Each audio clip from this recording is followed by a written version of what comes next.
오늘 우리들에게 주시는 하나님의 말씀 시편 2편 말씀입니다.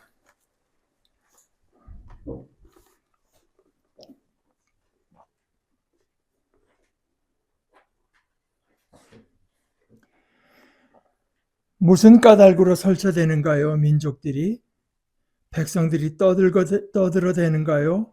헛되이 땅의 임금들이 굳게 자리 잡고 높은 사람들이 함께 손을 잡았군요.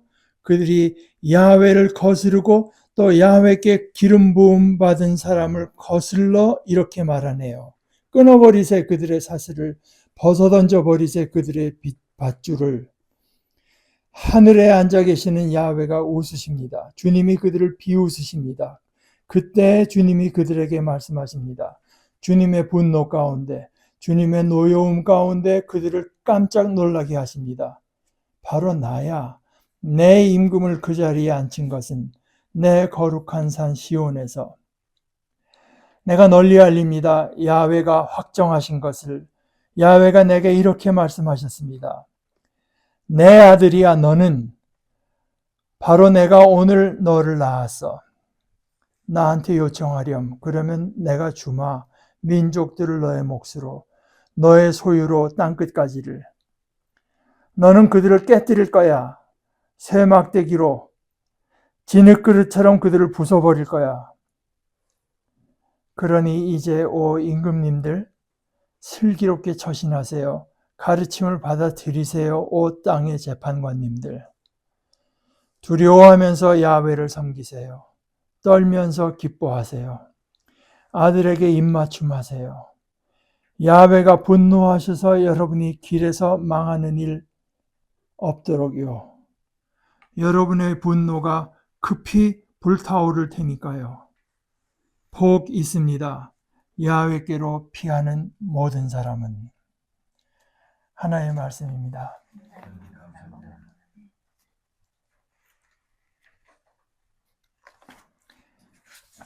제가 가진 영어 해설 성경 중에 하나는 이렇게 말합니다.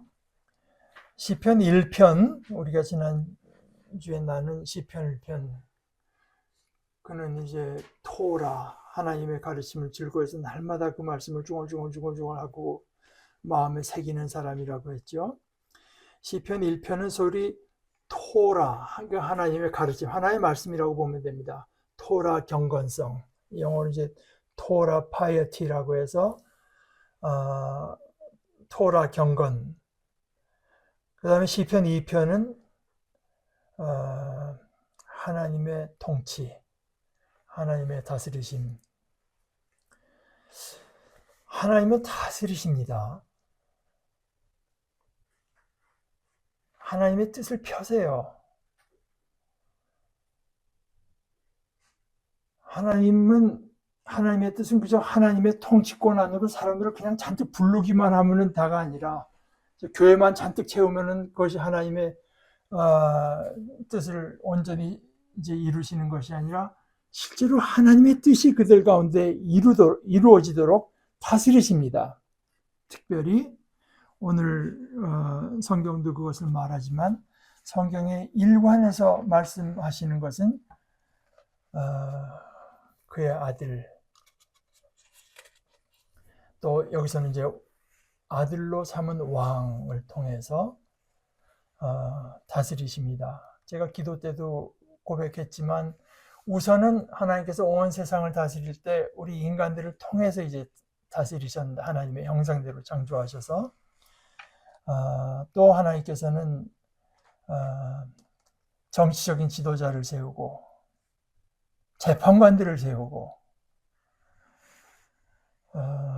특별히 그 권력을 이제 주셔가지고 다스리십니다. 그런데 그 하나님의 다스리심의 가장 큰 그 내용, 하나님의 다스리심은 자유입니다. 자유. 우리를 해방시키시고 자유롭게 하시고 thrive, 피어나게 해주세요.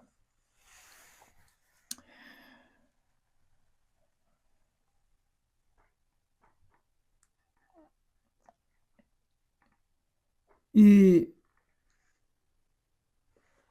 우리 그 새 한글 성경을 주도적으로 번역한 박동현 교수가 그 대한 성서공회 그 홈페이지에 이제 대한 그 번역에 대한 설명을 이제 해놓았는데 거기 그 PDF 파일이고 무료니까 아무나 다운로드해서 볼 수 있습니다. 그 11페이지에 이렇게 말했어요. 여기 지난주에는 그랬죠. 시편 1편은 복이 있습니다. 이런 사람은 이렇게 시작했잖아요. 이게 이제 아슈레이, 복이 있습니다. 행복합니다. 말이 히브리 말이 아슈레이입니다. 하이시, 복이 있는 사람은 이런 이시는 이제 남자 또는 사람을 말하는 건데요. 아슈레이 하이시 이렇게 시작했잖아요. 근데 오늘 그 2장 맨 끝에 어떻게 되어 있습니까? 복이 있습니다. 야훼께로 피하는 모든 사람은 아슈레이라는 말이 다시 나옵니다. 그래서 그 박동현 교수가 이렇게 썼어요. 이 복이 있습니다 또는 행복합니다 라는 뜻의 이 히브리어 낱말 아슈레 이것은 1장 맨 앞에도 나오고 2장 마지막 문장 처음에도 나옵니다. 그렇게 함으로써 1장과 2장이 1편과 2편이 각각의 독자적인 시편일 뿐만 아니라 이 둘을 한데 연관시켜서 묶어서 읽을 것을 독자들에게 암시합니다. 이 1장의 가르침에 비추어서 2장을 이해하고 2장의 배경에서 1장을 읽는 것이 좋다는 것입니다. 우선 1장 자체의 뜻을 살핀 다음에 그 뜻을요, 여기서 2장에서 묘사하는 복잡한 국제 정세 가운데 적용해서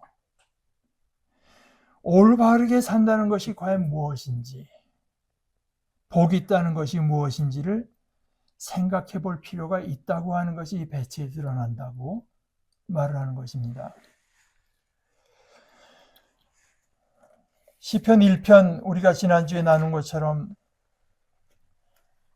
하나님의 말씀을 사모하고 갈급하고 늘 같이 하는 사람은 마치 그 물길 곁에 심어진 나무가 그 물을 계속 빨아들여서 그 생명의 기운이 넘치고 열매가 맺히는 것처럼 흔들리지 않고 그 자리에 버틸 수 있는 것처럼 하나의 말씀을 계속 그 나무가 물을 빨아듯이 하나의 말씀을 계속 이제 흡수해서 그것을 내 속에 받아들임으로 그런 일들이 우리에게 일어나는 사람, 그 사람이 복 있는 사람이라는 거죠. 그런데 그것이 거기서 그치면은 너무 그 개인적인 소위 경건, 개인적인 영성에 그치는 것 같지 않습니까? 실제로 제가 뭐 한국교회뿐 아니라 미국교회도 이렇게 봐도 1편, 2편 이렇게 나가고 10편에 150편이지만 1편에 비해서 2편은 압도적으로 적게 이제 살펴지는 것 같아요. 1편을 주로 아마 여러분들도 1편이 2편보다 압도적으로 익숙할 것 같습니다. 이것은 단적으로 말해서 우리가 그 경건, 하나님 앞에 올바른 삶이라고 하는 것을 이런 어떤 그 개인적인 성경 열심히 보고 그냥 감동받고 하는 개인적인 경건으로 우리가 얼마나 축소해 왔는가.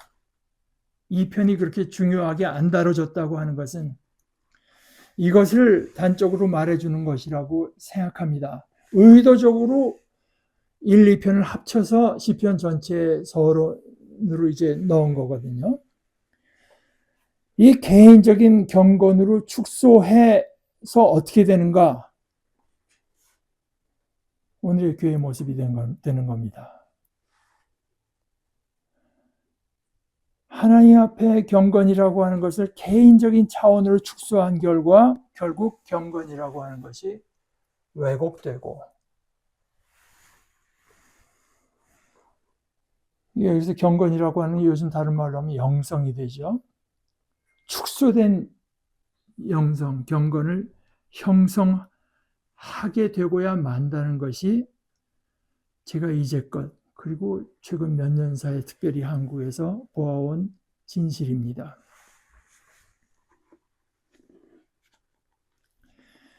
시편 1편, 2편을 말을 하자면 하나님의 말씀, 하나님께로부터 오는 말씀과 하나님의 통치, 하나님의 다스리심을 그것을 사모하고 받아들이는 사람이 행복한 사람이고 복된 사람입니다.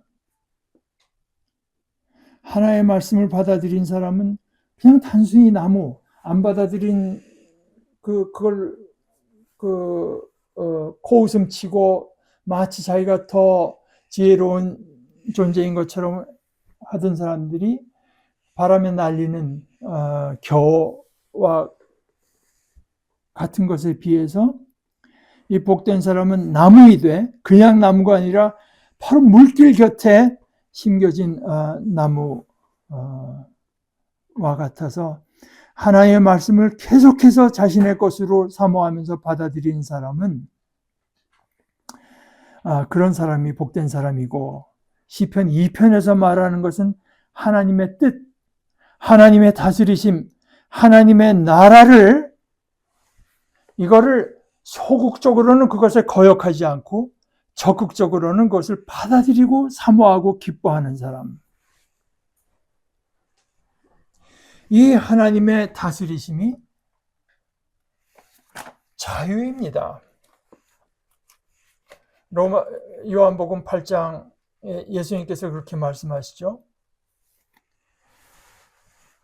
자기를 믿은 유대인들에게 하신 말씀입니다. 바로 그대들이 내 말 안에 머물며 살면, 그 안에 머물며 살면 그게 참으로 내 제자입니다. 그리고 진리를 알게 될 것입니다. 그 진리가 그대들을 자유롭게 해줄 겁니다. 그런데 이런 하나님의 다스리심, 그리스도를 통한 다스리심, 그 말씀을 통한 다스리심을 오히려 족쇄로 여기는 사람들이 있어요. 그것 때문에 내 삶이 축소되고 제한받는다고 여기는 사람들이 있습니다. 소위 그 탕자에 비해 둘째 아들이 그렇지 않았습니까? 아버지랑 함께 있으니까 자기가 어차피 내 재산이 될 거 재산권을 행사하는데도 뭐가 만만치가 않고 그래서 나가겠다고 하는 거 아닙니까? 그 나가면 자유로워지나요? 물고기는 물 안에 있을 때 자유롭습니다. 물 속에서만 자유롭습니다. 물고기들도 그걸 알아요.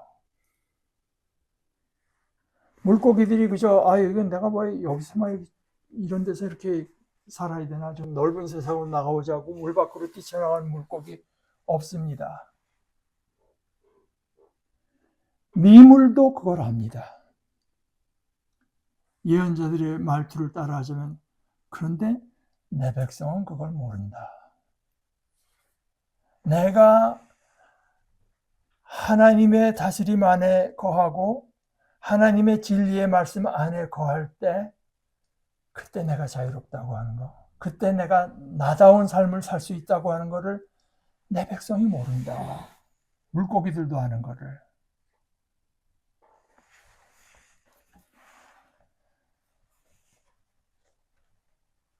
하나님께서는 우리를 다스리시고 특별히 그리스도를 통해서 다스리십니다. 얼마 전에 제가 이제 페이스북에 들어있는 그룹 중에 하나가 그 성경 원어에 관심을 가진 사람들이, 저야 뭐 낄 정도 못 되고 이 사람들이 무슨 말을 하나 이제 그런데 그 중에 하나가 그리고 이제 초심자예요. 자기가 신학교 들어와서 구약 성경의 언어 히브리어를 배우는데요. 그러면서 히브리어를 배우면은 신약 성경의 언어인 그리스를 배우는데도 좀 도움이 됩니까? 누가 이런 질문을 던졌어요. 근데 뭐 그 대답이 사실은 뻔한데 너무 언어 체계가 다르고 단어도 겹치는 게 없고 문법도 다 다른데 어떻게 도움이 되겠습니까? 그 중에 한 분이 그분은 이제 언어를 잘하는 사람들이니까 표현들이 좋습니다. 그 각각의 언어는 너무 다르고 그래서 각각은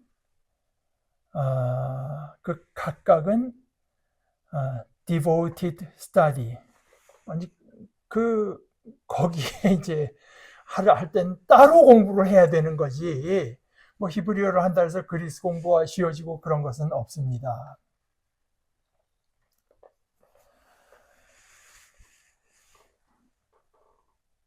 제가 왜 이런 말씀을 드리는가 하면은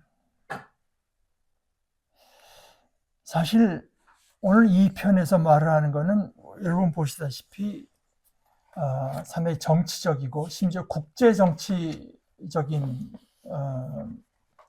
그 속에도 사람들이 무슨 뭐 하나님이 다스린다는 게 뭐 웃기는 수작이냐. 나는 내가 가진 권력을 가지고 이걸 그냥 내가 죽도록 누리고 할 수 있으면 내 후손에까지 누리게 하고 할 수 있는 최고의 걸 누리고야 말 거야. 또 서로 간에 또 뱃속이 맞아 돌아가서 그렇게 한다.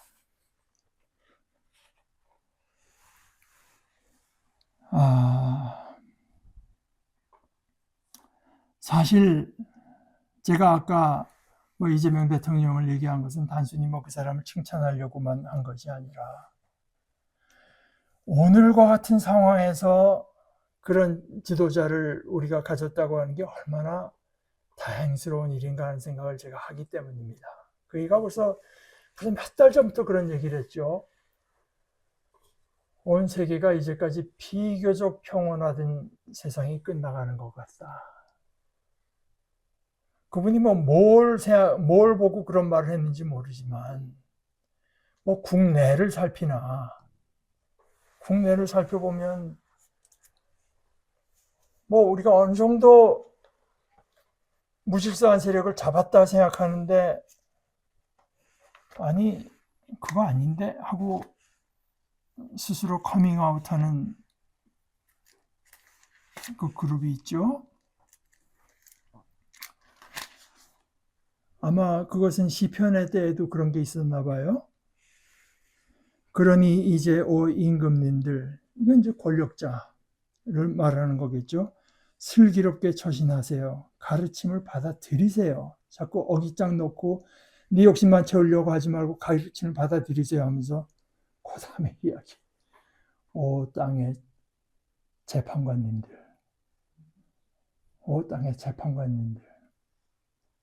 뭐 이런 성경 구절을 맨날 읽는다고 판사들이 마음을 돌이킬지 모르겠습니다. 이 땅의 판사들이. 그러나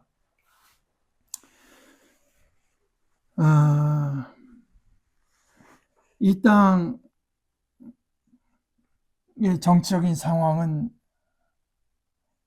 변화하고 있는 것을 부인할 수 있는 사람이 누구겠습니까? 그래서 이번에 아마 중국 갔다 올 때 얘기했죠. 대통령 얘기가 오늘의 상황을 보면 영원한 적도 없고 영원한 우방도 없다고 하는 데서 그칠 줄 알았더니 그 뒤에 한마디를 더 붙여서 영원한 규칙도 없습니다.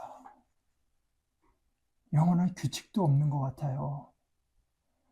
전에 같으면 도저히 생각할 수 없던 일들은 무슨 변호인이라고 나서고 8시간을 떠들어대고 이런 일들이 국내에서 일어나는데 그 정도입니까? 갑자기 남의 나라 대통령을 갖다가 잡아가고 우리한테는 저 그린랜드 그거 우리가 가져야 되겠어. 이런 식으로 이제 나오는데 뭐 온 세계가 엄청난 변화를 이제 체험하고 있죠.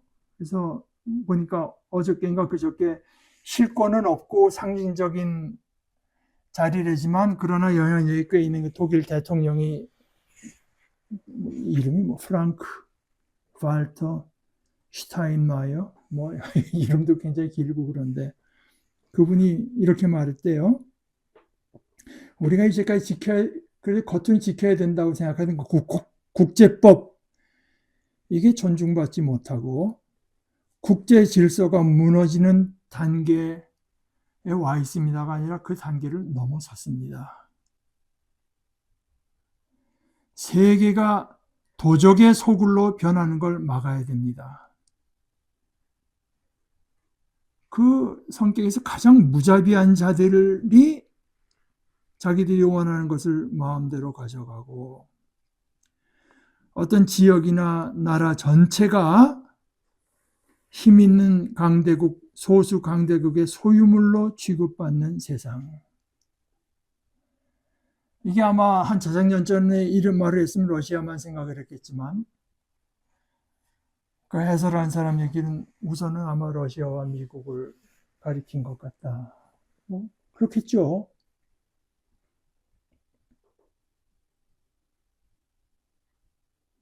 이 국내 정치와 국제 정세가 급격하게 변화하고 있는 것이 현재 상황입니다. 뭐 상상하다 보면 제가 비록 시민권이 미국에 있다고 해도 야 이러다가 갑자기 여기 그 주둔해 있는 미군들이 이렇게 대통령 납치하겠다고 하면 나는 어떤 태도를 취해야 되나.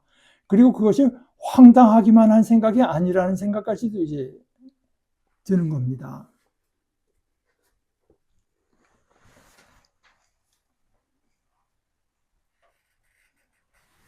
그러니까 이제까지 우리가 보던 어떤 질서나 규칙을 가지고 해결할 수 없는 이런 상황. 그래서 시편 2편의 말씀은 하나님께서 다스리십니다. 그리고 그리스도를 통해서 다스리십니다. 그런데 우리가 할 것은 그 아들에게 입맞춤하는 것입니다. 그래서 여기에 말씀은 물론 왕에게 권력자들에게 이제 경고하는 말씀으로 주어졌지만 그것은 시편의 때의 이야기고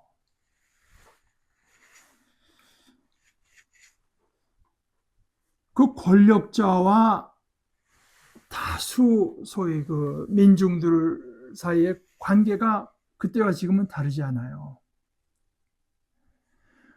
제가 늘 참 좋은 말이라고 생각했던 C.S. 루이스가 그런 얘기를 하죠.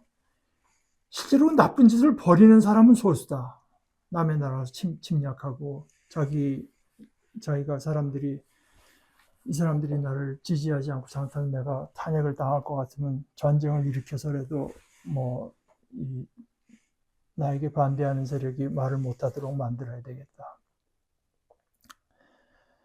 그 소수가 일으키지만 그러나 다수의 시민이 건전한 생각을 갖고 있으면 그 나쁜 생각을 행동에 옮기기가 힘들어진다.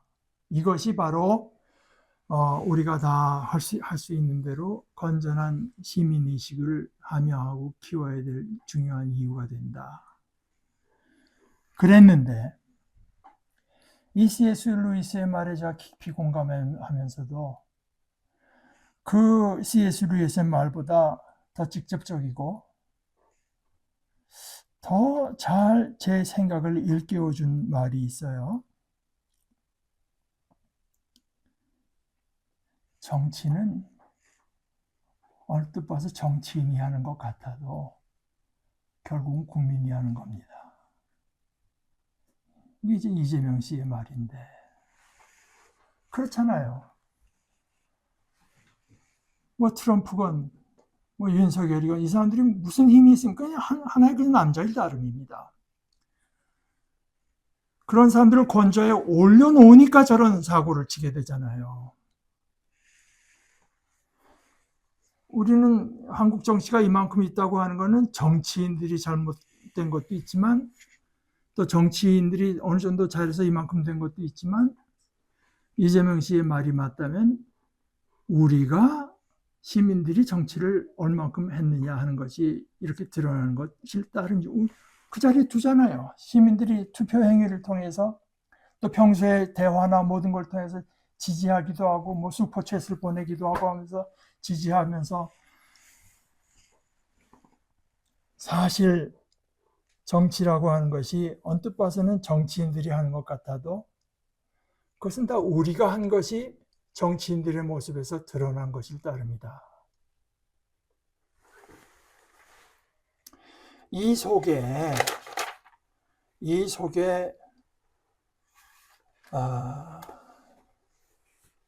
우리가 경계할 것은 우리는 하나의 말씀을 배웠으니까 더 배울 거 없다. 그렇지 않습니다.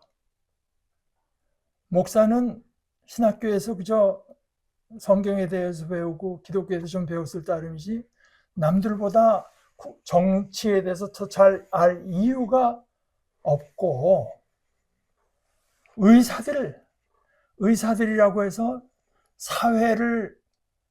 의학을 공부하지 못한 사람보다 더 잘 알 수 있을 만한 근거가 없잖아요.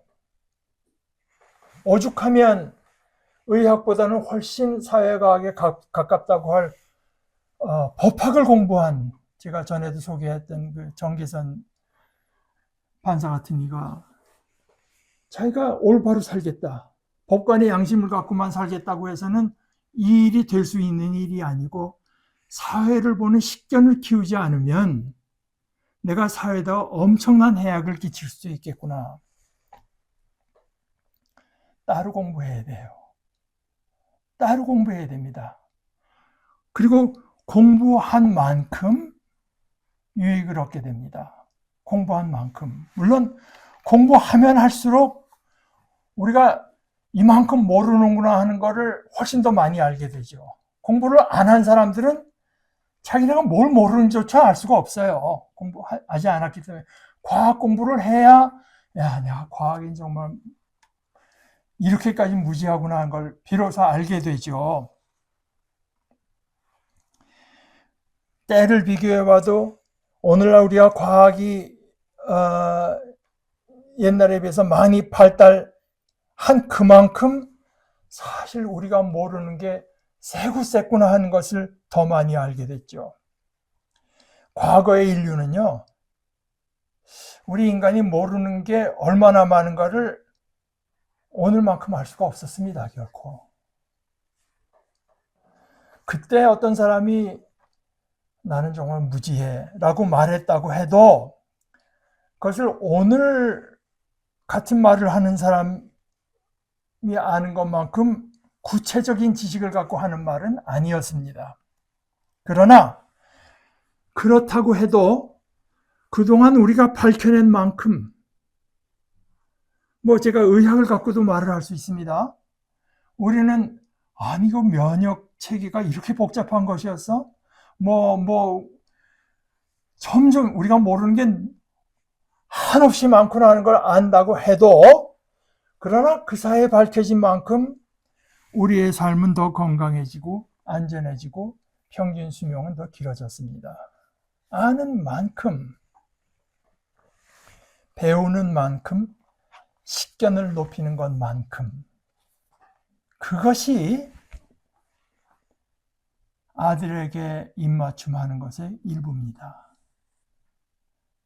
아들에게 입맞춤한다고 하는 것은 그렇게 쉬운 일 아닙니다. 우리가 그냥 기도하면서 참 황홀하게 살아서 주님 사랑해요 한다고 해서 아들에게 입맞추는 것이 그걸로 끝나는 것 아니라 이 시편 2편이라고 하는 것이 얼마나 실천적인 내용을 갖고 있는가 보세요. 하나님의 다스림, 그 다스림에 일치하는 것이 이 땅에 이루어지게 하기 위해서 우리가 애쓸 것, 배우고 애쓸 것을 요구하고 있잖아요.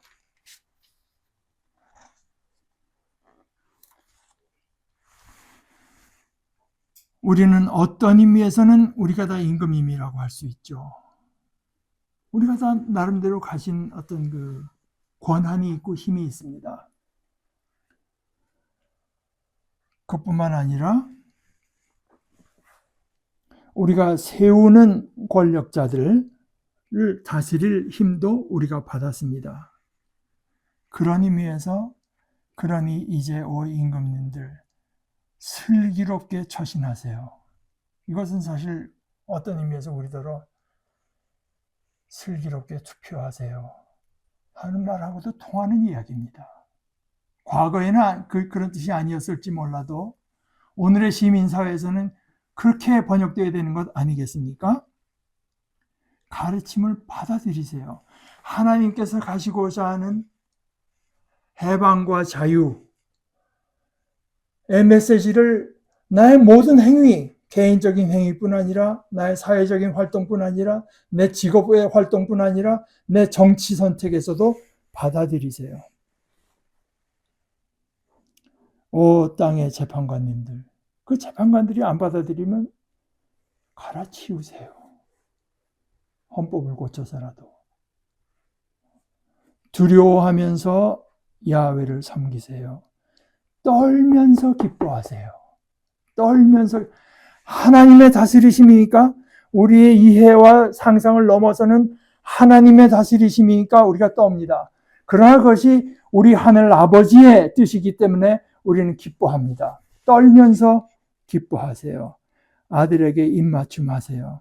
그렇지 않으면 야훼께서 분노하셔서 여러분이 길에서 망하는 일 없도록요. 사실 이 아들에게 입맞춤하라고 했는데 제게 생각나는 장면 중에 하나는 입맞춤으로 예수님을 판 가롯 유다의 입맞춤도 있습니다. 입맞춤 하는 척하나 그것은 입맞춤은 아닌 거죠. 우리의 신앙에 무엇보다 요구되는 것은 진실성 아니겠습니까? 그러면서 복 있습니다. 야훼께로 피하는 그 야훼에게, 야훼의 다스림에 우리의 복이 있고 우리의 생명이 있고 우리의 자유가 있다고 하는 것을 받아들여서 그 다스림을 사모하고 그 다스림으로 피하는 사람은 복 있는 사람입니다. 우리 같이 기도하십시다. 하나님 아버지께서 저희들을 다스려 주시는 것을 감사합니다. 그래서 이 권세가 아버지께 있고 영광이 아버지에게 있어서 이 땅에 아버지께서 원하시는 그 복되신 뜻이 이루어지는 것을 감사하고 그것을 사모하고 저희들로 그것을 즐거워해서 아버지께로 피하는 자들 되게 하여 주시옵소서. 예수님의 이름으로 기도합니다. 아멘.